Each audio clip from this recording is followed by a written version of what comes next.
Okay, I've got everything ground out now. When I say it's 5/8 to 1 1/4 ground out.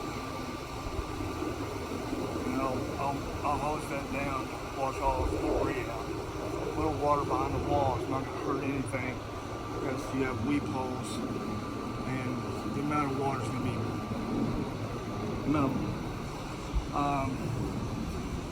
Crack that's up there always starts from the bottom, which, let's move this bush out of the way. See how that crack is going down, which I will tuck point those, but it goes all the way to the foundation.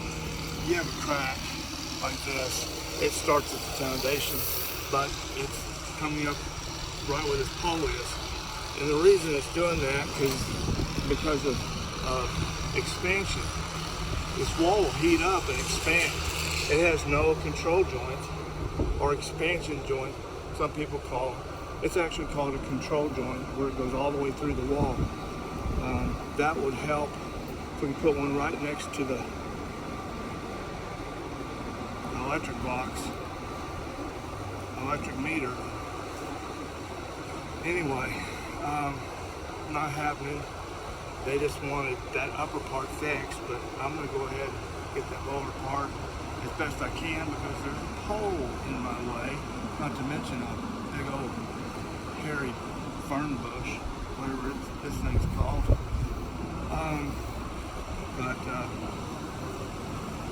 I am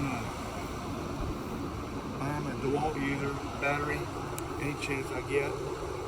Chop saw, they haven't come up with one light enough to use and dependable enough to use yet for me to go battery on the chop saw. But when they do, I will, because I don't like extension cords. But progressing right along. Next video.